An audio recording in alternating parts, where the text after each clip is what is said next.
Ayan, what is up mga kapitbahay, nandito tayo ngayon sa site, no? So, ipapakita ko lang sa inyo yung update natin dito sa site na ginagawa natin. Ayan, nakabit na natin yung mga ibang camera, kung nyo mapapansin. Ayan, yun yung mga camera natin. So, ipapakita ko sa inyo yung mga demarcation natin kung saan ilalagay yung mga switch natin, no? Basic, medyo marami lang kasi container dito. Ayan, so dito po sa gilid. Ayan yung mga wire natin, o yan. Tapos ito yung mga ano natin, ito yung mga pinaka main box natin. So ang loob nito mga kapitbahay, nandito na rin yung switch, nandito na rin yung power ng ating wifi. Ayan, so dito po siya nakakabit. Doon sa taas merong isang CCTV. Ayan o, ano po pansin. Tapos ayan, so yan yung mga Cat6 wire natin na outdoor. Tapos ready na. Inaantay ko na lang nito is yung kanyang configuration at saka yung power. Pero yung mga CCTV ko, every CCTV ko is meron na po yung mga IP. So naka-static IP po yan para once na pinower up natin to, automatic mababasa na agad ng DVR ay ng NVR, no?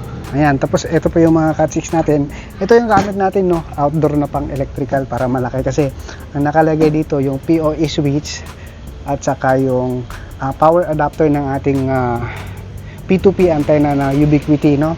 Yan, kung nyo po pansin, meron ganyan, may susian pa. Napakaganda po niyan. Ayan.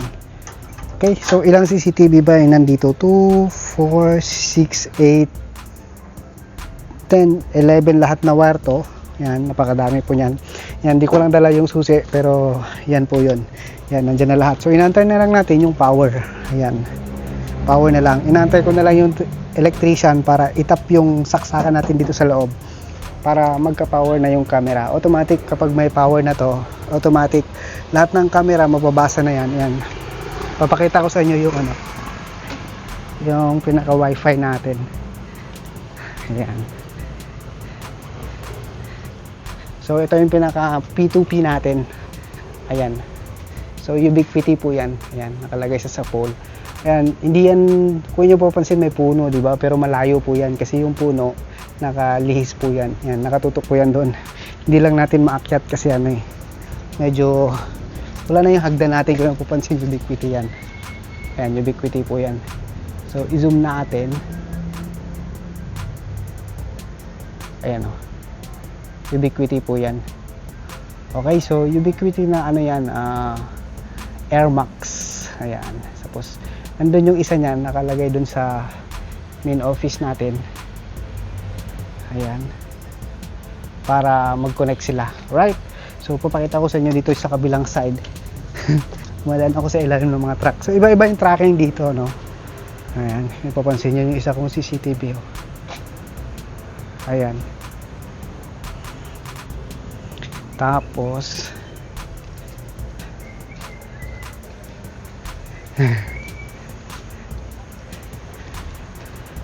ayan, kung yung mapansin, di ba? Daming tracking. Ang lawak kasi nito.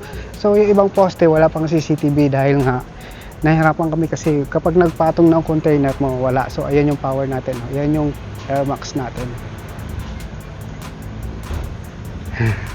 Tapos, dito yung isa nating isang mga box.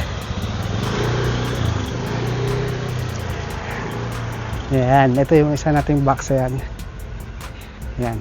Diyan po nakalagay yung So, bakit dalawa yan? Yung isa, PoE na 8-port switch kasi bali 8 lang yung camera dito. Ayan. Tapos doon yung isa. Ayan. Tapos yung isa, power adapter kasi hindi sila kasya doon kaya ang ginawa namin dalawa. So, ito, inaantay na lang din natin yung power kasi wala pa yung electrician. Ayan, meron pang CCTV doon. Ayan. Ano po po siya? Ayan, o. Okay. Tapos, ito. Ayan, tapos mayroon din CCTV dun sa dulo. Ayan. Yun sa dulo. Ayan. So, waiting na lahat yan, no?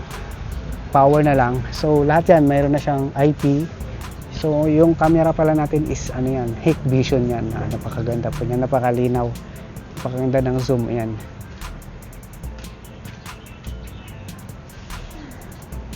Dito,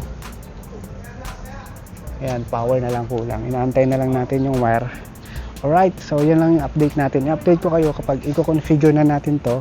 Tapos i-connect na natin or i-adjust natin yung ating Air Max.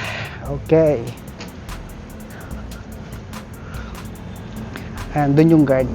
Dalawa kasi yung ano na ito, gate. Ayan, nandun yung isa, tapos nandun yung isa. Okay, so lahat yan may CCTV, kabilaan, tapos sa mga parking ng motor, tapos sa parking ng mga private car na sasakyan. Ayan. So ready na po tayo, no? For power up na lang. Hintayin na lang natin yung electrician neto para makabitan na natin. So lahat po yan IP camera, no? Sa mga nagtatanong. Lahat po yan IP camera. Yan, so yan yung ating Air Max. Napakaganda. Yan, lahat po yan ano tag nito.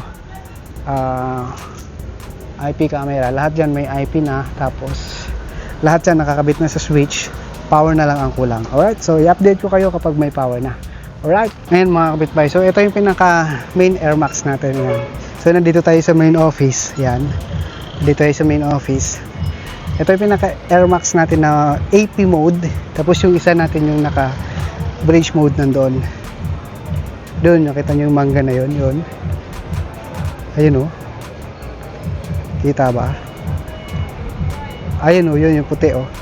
Yan. So, ay, napakaina na zoom. Yan, yung puti na yun.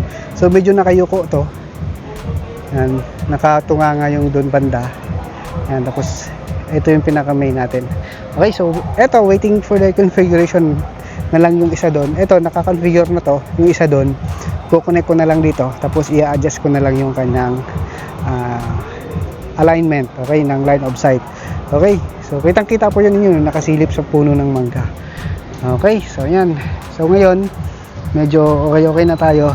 Ito wala pa tong wire kakabit ko pa lang yung wire kasi kakalatag lang ng wire papunta dun sa server room. Ayan, so ito yung warehouse. Napakalaki kasi neto. Ayan. So nandun yung parking ng mga client namin, yung mga tracking client namin nandoon. Kasi pag dito sila mag-park, siyempre puno ng container yan. So hindi siya magkakasya. So doon namin siya nilagay. Doon na, may bago kaming lote na nabili doon. Kaya doon kami nag-install ng mga CCTV cameras. Ayan, doon sa pinaka parking natin ng mga tractor head, saka yung mga tracking client natin. Okay? Alright, so kitang-kita, ayun o. Ganda pala ng zoom ng iPhone. Sorry na, ayan o. Okay, so kita nyo yan. Katabi ng icon na company, icon company. Shoutout po pala yan sa icon yan. Kitang-kita nyo yun, di ba? Yan yun. Okay, so bukas, ang gagawin natin is ilalagay na natin to dito, tapos i-configure na natin doon para ma-test na natin na kung kakayanin ba neto ng throughput neto yung 10 CCTV na naka HD na IP camera doon sa parking natin papunta dito sa main server natin. Kung hindi ba siya or hindi siya maglalag, or kakayanin ba niya iba to papunta doon, punta dito, kasi yung Air Max na to is medyo mababa lang yung throughput nito, no? Hindi siya umaabot ng 1 gig. So titingnan natin, no? So kapag hindi to gagana or hindi to kakayanin, siguro magde-decide na kami na maglalatag kami diyan papunta doon ng fiber papunta doon. Okay, so gagamit na lang kami ng media converter kasi yung mga POA switch namin walang SFP. Alright, so let's go. So hanggang yan na lang for today's video natin, no? So abangan nyo yung next vlog natin. Titingnan natin kung kakayanin ba talaga neto ng Air Max na to, yung 10 CCTV na naka-install doon papunta dito sa pinaka main NBR natin. Alright, so let's go.